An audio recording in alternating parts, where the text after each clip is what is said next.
Welcome to Deal Closers with Anette, Talie, where we focus on the deals. Our guests are real estate closers who will share in detail the whole process from finding a deal to closing it, as well as strategies and tips to help you do the same. Here is your host, Anette, Talie. Welcome to another episode of Deal Closers. I am your host, Anette, Talie, and my guest today is Sam Newell. Welcome, Sam.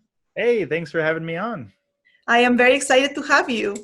So let me tell my listeners a little bit about you. Sam is a real estate investor, top producing broker, fly fisherman, and a family man. Sam's passion lies in income-producing real estate. While studying construction management, Sam successfully started his own real estate flipping and long-term holding company. As an investor and licensed realtor, Sam has bought and sold and participated in over 100 million in real estate transactions over the last 9 years. From flipping small houses to developing 35 million fourplex complexes to buy large apartment communities. Sam has a vast experience and expertise and has not only benefited his family and partners, but many loyal investor clients as well. Integrity and expertise are most important to Sam when working with clients and partnerships. Awesome. So tell me, Sam, how did you get into real estate? That's a really good question. So it probably starts back when my dad was going to school. He got his PhD in psychology, and in order to help pay for school, he would manage, and my mom would manage apartments. So we would live in an apartment, and we would offer to, get lower rent. And so from a very early age, I saw that happening. I would mow lawns as a young kid. I think there was 3 or 4 duplexes where we lived, and I had to mow the lawns for all of them. I didn't get paid. We just saved money on rent. And so that was interesting. And if we fast forward, I was going to school for engineering, mechanical engineering. I didn't love that. I switched to construction management, and I was doing summer sales.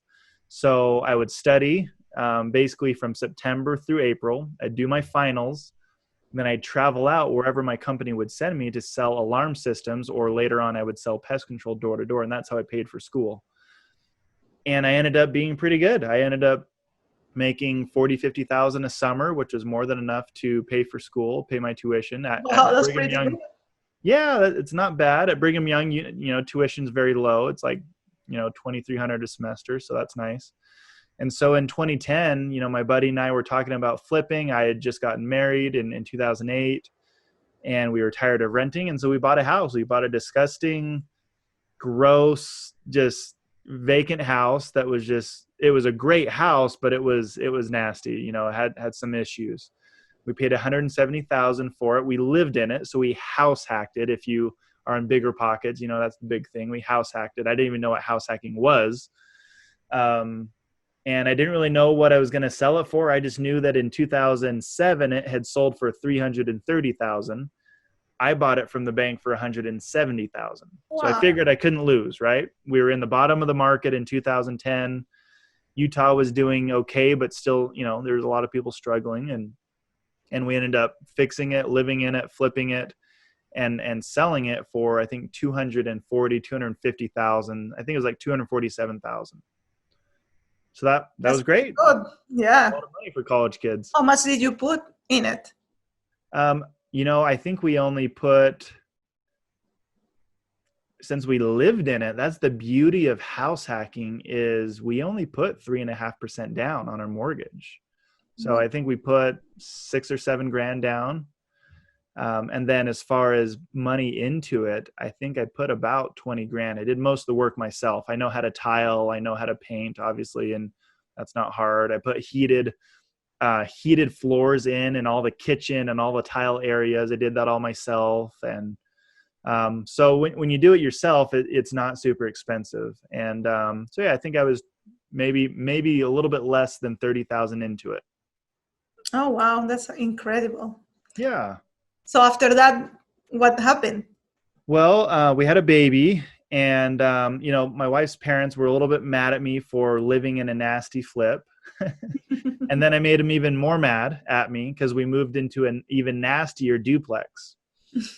And but I wanted to be in Lehi, Utah. That's the Silicon Slopes. There's this growth happening, and I wanted to be close. And I knew I wanted to buy multifamily. I was getting more into working with investors. I was a realtor by then, and I got my license after I bought that first flip, and I just loved investing. So I bought this duplex and did the same thing. We lived in it. We put almost no money down. We actually sold it a year later and made $45,000 on it. That's pretty good for 1 year. And then we bought another house and we house hacked that one. And then we started buying townhomes. And then I started building fourplexes with another company that I partnered with. And we built fourplexes all over Utah, Idaho, and Texas. And, I owned a few of those, and I house hacked again. And then we lived in one of our townhomes. And after we house hacked that fifth property, my wife said, you know what? Financially, we don't need to do this anymore, please. And so I'm actually living in the first house we've ever bought for ourselves that's not an investment. Oh, awesome. 10 years later, yeah. I wish I learned about house hacking before I had kids, because now that I have kids, I don't really want to move, No.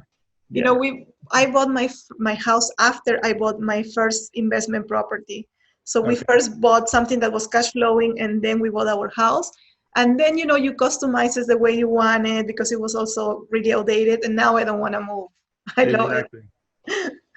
Yep. No, it's definitely better when you're young. It's hard. Once you have kids, once you have a career, my wife, bless her heart, she's so smart and patient, and she saw the value, and we did 3 of them with kids, but that, those last couple were just a little bit too much. So we're done. Yeah, exactly. Yeah. I couldn't imagine, moving with kids. It's just, I've done it once, and then I don't want to do it more. We probably will do it again, but I just don't want to do the house hacking route, which is awesome for people that are starting, and especially if they are single or just married, they can, really get ahead. Yeah. Doing the Brrrr strategy. It's a great way to start. The deal. Okay, so tell me about the deal that we're going to talk about today. Yeah, so, you can see in my background, if you're watching this, it says recession proof. So in 2017 and 18, the market was just going nuts. We were appreciating in Utah 10% per year for investment properties, which is crazy. Which I benefited from, so I wasn't complaining, but I started to get nervous. I started feeling like a 2006, 7, 8 was coming, because investors were just throwing money at deals that I felt didn't make sense. And as a realtor, I get paid a lot of money, and then, I didn't want them to say, hey, you sold me this deal and it doesn't work, or the recession came and I'm not making money. So I started really researching and trying to figure out what was a better deal, where could I put my investors' money, and what could I help them buy that was more recession proof. That's where the Recession Proof podcast idea started. It just launched, by the way. Congratulations. Thank you. Yeah. So that's where, that's where I started to head. So I sold 106 properties. What year was this? This was, as I was developing my Boise project, this was 2017, 2018. I left the fourplex building company in 2018, and I committed myself to large multifamily, because through all the research I did, through a few sales I had as a broker, I realized, man, you can get economies of scale, and it's way less risk and a better place for your money, a better return on your money if you buy large multifamily. So large multifamily for me was the way to go, because it's lower risk, non-recourse loans, and it's a better return. So I started doing that. And let me ask you something before we go far. Did you get your real estate license because you wanted to just do the real estate full time? What was your reasoning to get the license? Yeah, it was both to do my own deals, but also I'm a salesman at heart, and I was doing summer sales. I didn't want to fly out to Cincinnati or Philadelphia anymore, or wherever they were going to send me, and knock doors for 4 months. So helping people buy and sell homes and buy and sell investment properties was kind of a natural thing for me to jump into, and I loved it, and I love helping people do that. So that's how I got my license. Okay, got you. All right. So what type of asset and where is it located? The one that we're going to talk about. Yeah, so this search took me to large multifamily, and I've been doing that for the last few years. And this specific deal that I wanted to talk about is 282 doors. It's a multifamily project or community that was built in the early 80s in Cincinnati. And, if you were to compare numbers between a fourplex or these townhomes, I own 4 townhomes here in Lehi, Utah, and I've owned fourplexes and duplexes.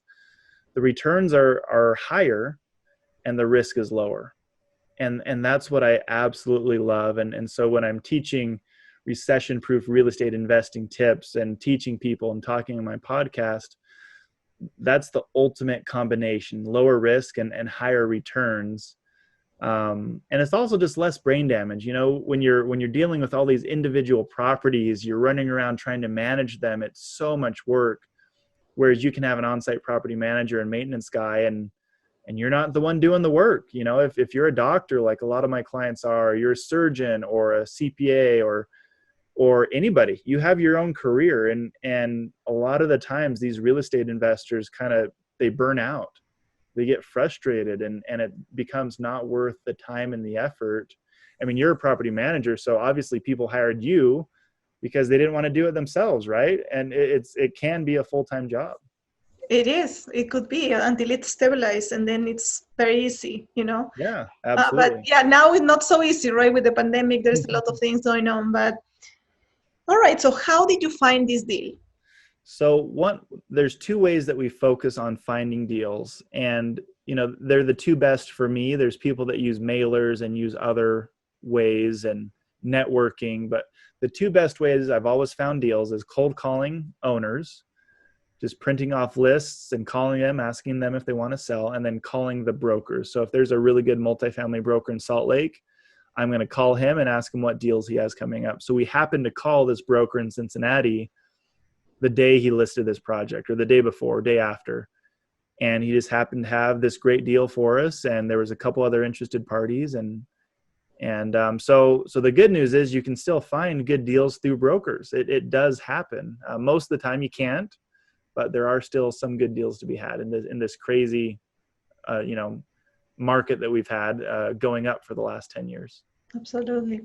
All right. So what was the listing price?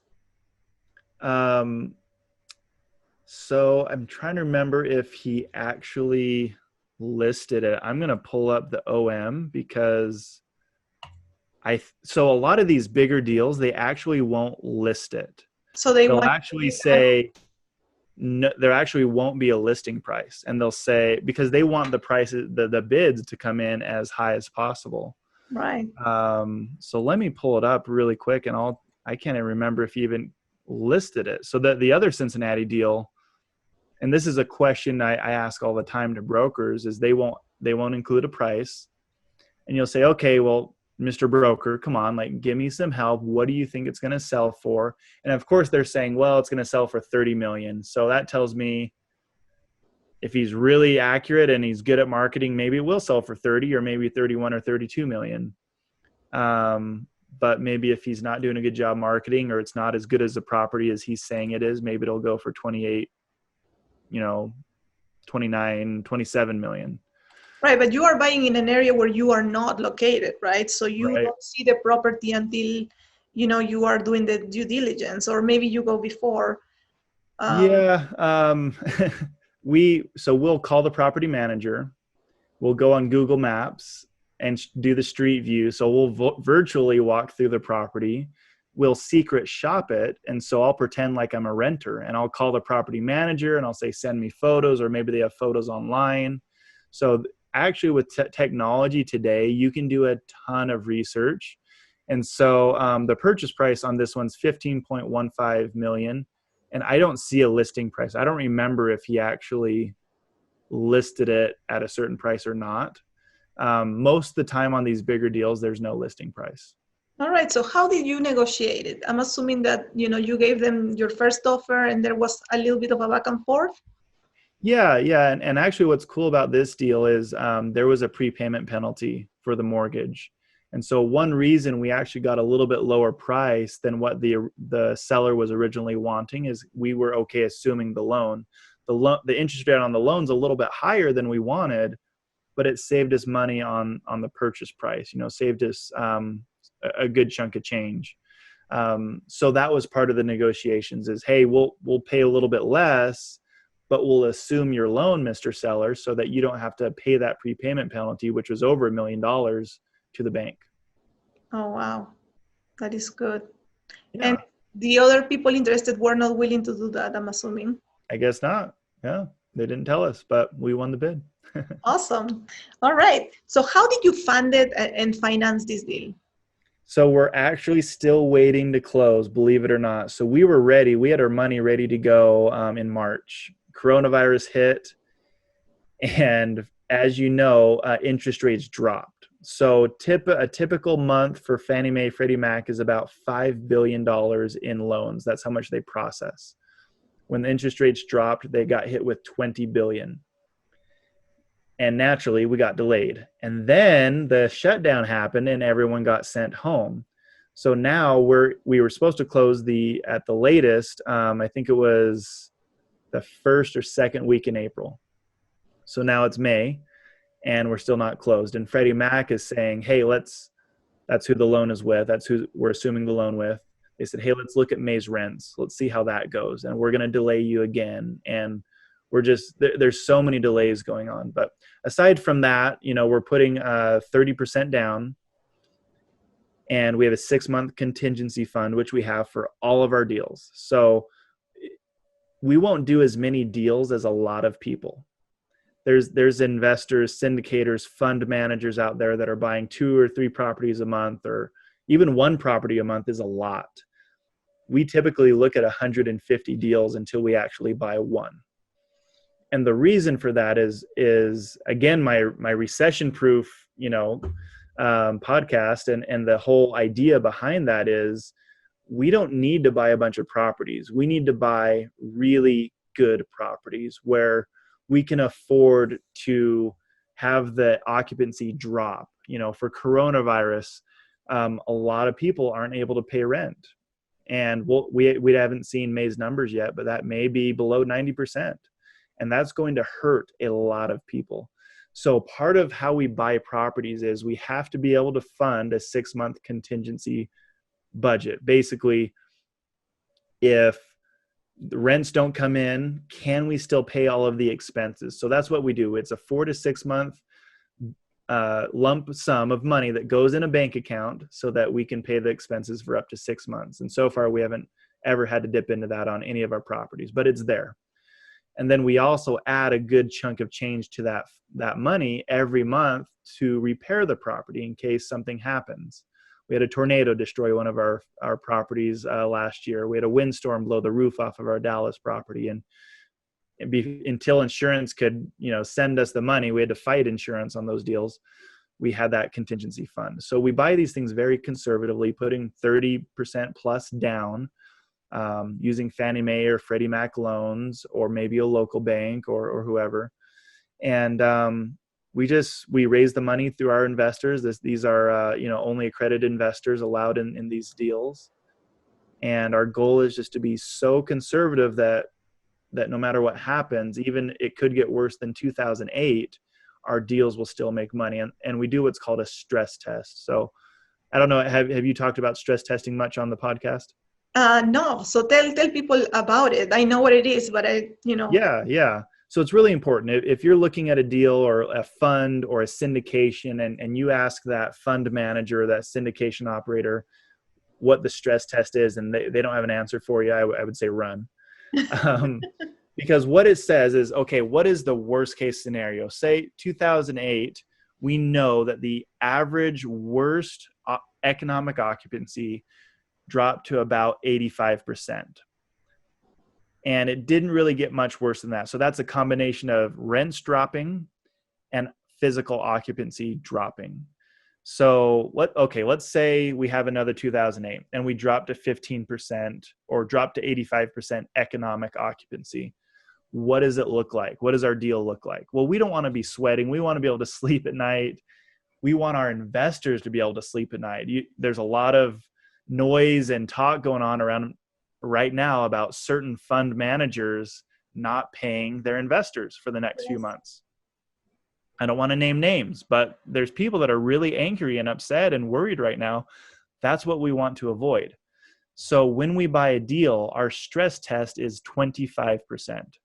Wow.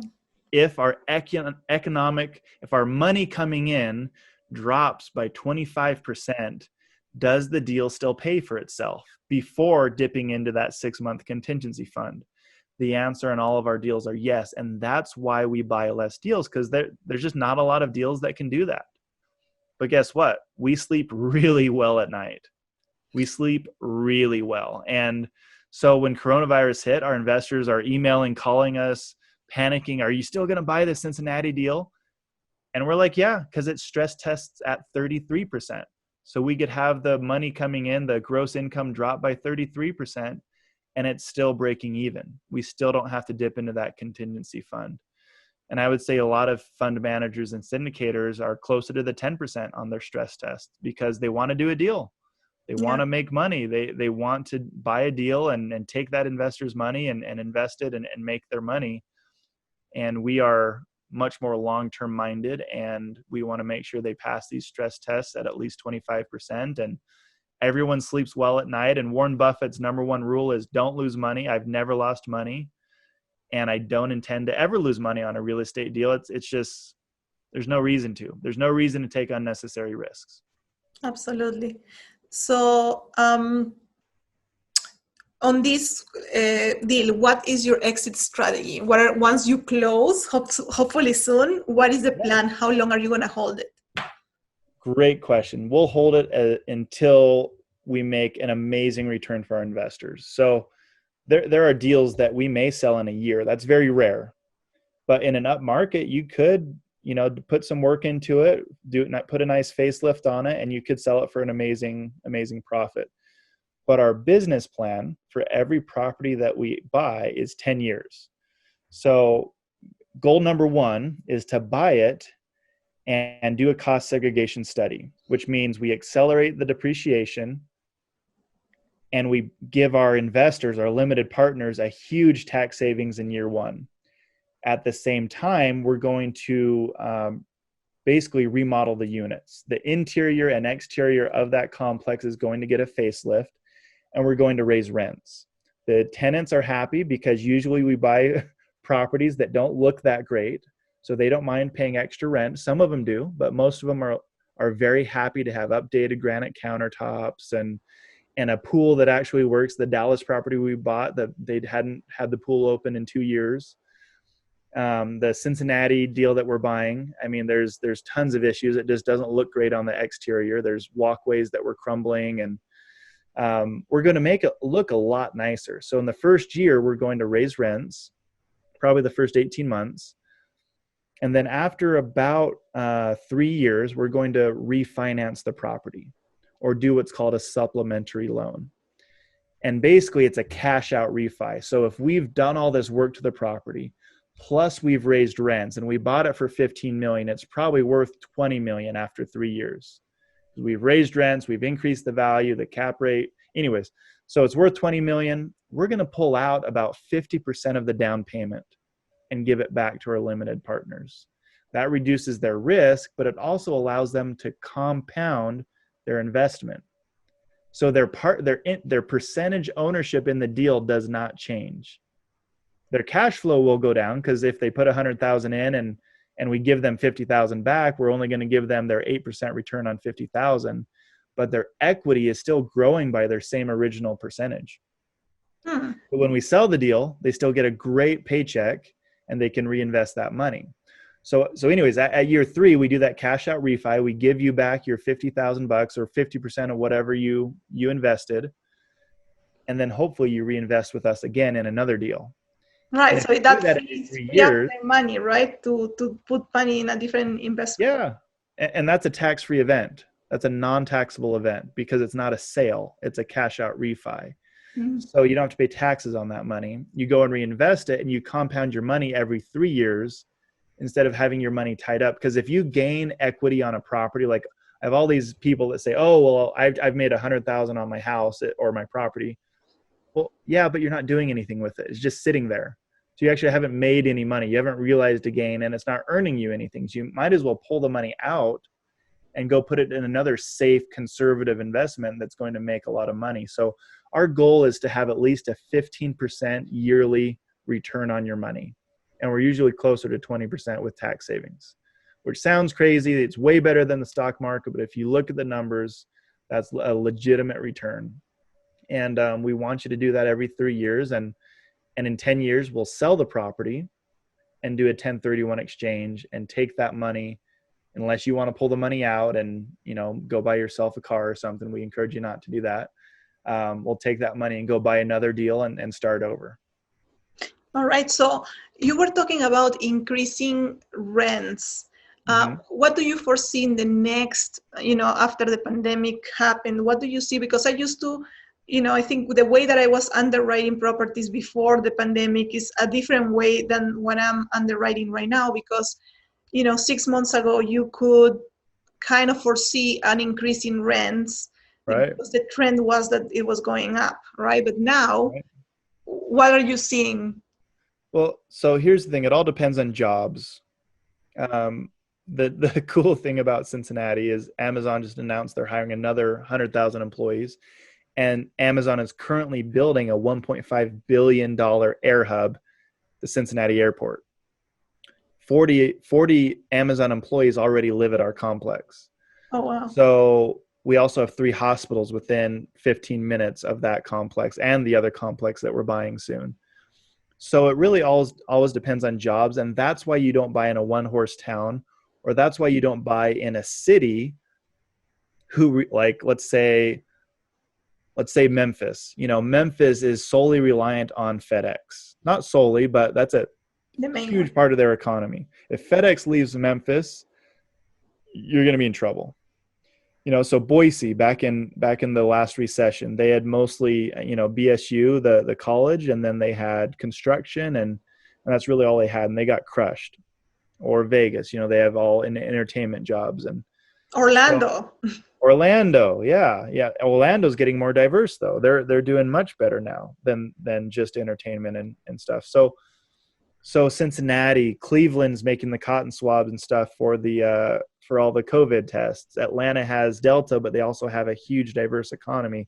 Salt Lake City is very diverse. So there's going to be places that struggle, I think, and I think rents will get stagnant. But if you also think about it, there are people that have been wanting to buy homes, and we already had a hugely pent-up demand. Utah, we've had about a 50,000 housing shortage for the last 5 or 6 years. We can't make up any ground on it. Now it's just worse because we've had a shutdown.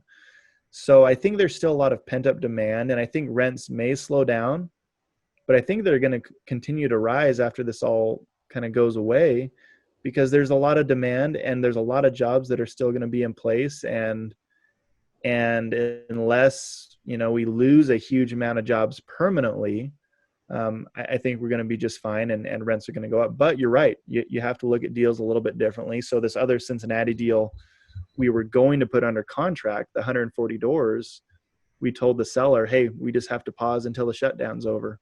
Because if we have a huge amount of people lose jobs and they don't get other jobs, it's a different deal. We're going to have to pay a different price or underwrite it differently. And so you're right. There's a lot of unknown factors right now. And that's why I think I told you before the call, or maybe I was telling someone else, we had about $46 million in pending transactions entering the COVID shutdown. And we've paused on all of them except for the Cincinnati deal. Mostly because lenders are not allowing us to close. Freddie Mac's just taking their sweet time, and they're delaying us and basically causing the deals to not be able to go through. We also don't know where jobs are at. So we're pushing the pause button and looking at our underwriting and making sure we're conservative enough so that if we don't get massive rent bumps, we're fine. In this Cincinnati deal, if we don't get the $150 rent bumps that we're planning on, it's still a really good property to own. So what changes are you doing for this property that you're already under contract, that because of this situation, because maybe you don't want to, invest so much money in renovation at the beginning that you planned, or did you make any changes because of this situation? We're watching and looking. So far, rent was over 90% collected in April. We're going to be close to that in May as well. So because Cincinnati is pretty diverse, we're going to be okay. So we're watching. I think we still need more data before we decide. The nice thing is this is a project that's already existing, and we can't just kick everyone out and start renovations. So we're going to start renovations as soon as we close. But that's a good point. We may start a little bit slower. We may just do a few a month and feel the market out and see, maybe we only get $75 rent bumps and we slow it down and we wait, or I don't know. So we'll see. As soon as the shutdown's over and we have some more data, we'll have a little bit better idea. Expert tips. Awesome. All right, now is the part of the show where you're going to give me 3 expert tips. And the topic that you're going to give it to me is how to become a recession-proof investor. Awesome. Tip number 1, I would say, is learn from others' mistakes. Don't make your own. It's hard to do because there's so much you need to learn and understand. So I gave you a tip at the beginning before we started recording to partner with somebody that's already established. Find them a deal. And this is what I've always done in my entire life. I've said, okay, who already knows how to do this? I'm going to go work with them. Maybe I'll make less money at the start, but they've already made mistakes. They've already learned. And I want to skip some of those mistakes at the beginning of whatever I'm doing. It's kind of like YouTube. You can watch YouTube and watch, people make mistakes, learn how to do stuff, and you can avoid a lot of your own. So that's why I work with these other partners. One of my partners, Michael Young, he's twice my age. Has hundreds of doors. He has millions of dollars in the bank. And he's a partner with me because I'm younger, I am hungry, and I know how to do this. And he's basically up here saying, yep, your business plan is solid. You're good. Don't make this mistake. Don't make this mistake. I partner with Rod and Robert on a few deals to do the same thing. They've got millions and millions of transactions under their belts. And they say, let's not do this. Let's do this. Because investor money is like blood money. You can't lose people's money. It's never okay to lose people's money. It's never okay to lose your own money. So learn from people that have done it. Learn from people that have made other mistakes. And just, you can avoid a lot of heartbreak and a lot of stress that way. All right. So tip number 2. Tip number 2, I would say once you're learning from a great mentor, you have to understand the numbers. Don't be the person that says, teach me and tell me what you're doing and doesn't actually go out and do it on your own and really, really understand. So I get people sending me deals all the time, and it's great. I love it when people send me deals, and I love when they want to know it's a good deal.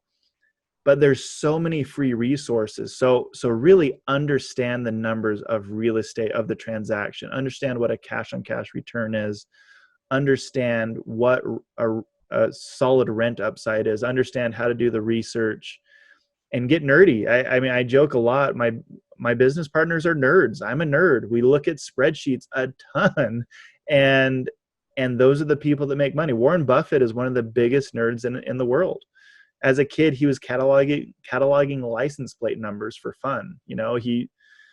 Anyway. So the best investors really, really understand the numbers, and that brings me to my 3rd tip, which is trust but verify. Find someone you can trust, but never give them 100% trust. I have this good friend, Grace Sang. She's a realtor in California. She's invested with me a ton, and she never trusts me enough to not do the research. She trusts me and we're good friends, but she always questions my numbers. She always looks for mistakes.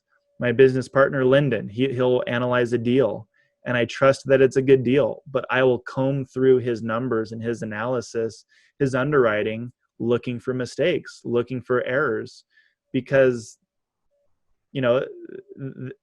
there's just, again, there's no reason to lose money. So trust but verify. If someone says they're good at what they do, verify with their old business partners. There's a lot of dishonest people out there. So understand the numbers, and then trust but verify would be my number 3. Absolutely. That there is, we're all humans. We can make mistakes too. And if somebody's looking at the numbers, different eyes, new, fresh eyes, if they find something, then it's to the benefit of everybody. Yep. And if you've got a partner or someone you're working with that gets frustrated with you trying to verify, that's probably the wrong person to work with, because I love it when people point out mistakes, because I'm human and I try not to make them, but it's always good to verify. So I've had a lot of partners or investors in the past that'll get very frustrated with someone checking their numbers. And to me, that's a huge red flag. Absolutely. All right, Sam, where can people find you? Give us your social media contacts. Yeah. So Facebook, I'm on more than anything, I would say, hanging out with my 2.5-year-old and my 6.5-year-old and my wife. We go fishing. And so I'm pretty easy. If you just look up Sam Newell, I've got pictures of me and my kids all over Facebook. My business Facebook is Sam Newell Real Estate. And then I have an Instagram and a podcast. So my Instagram is also Sam Newell Real Estate. And then my podcast is Recession Proof Real Estate Investing. And the goal there is just to educate people just like you are. And you can find my contact info on LinkedIn and Facebook, and shoot me an email or a text, and love to talk to anyone that has a deal or wants to learn more. Awesome. Thank you so much for adding so much value. I think people are going to learn a ton with this episode. There is so much information. And if you heard any terms that you don't understand, you can go to my website, Talie Investments, and you can download for free. It's a commercial real estate vocabulary that you can get for free. And if you like the video and you learn a ton, please subscribe to the podcast, or you can also go to YouTube and subscribe on YouTube. Thank you so much. And this was wonderful. Thank you, Sam. Awesome. Thank you. This was Deal Closers with Anette Talie, brought to you by Talie Investments. We hope that you enjoyed this episode. Our goal is to provide amazing value on your real estate journey. Connect online at www.talieinvestments.com, where you can find this episode and more. Did you like this episode? Subscribe, like, and share.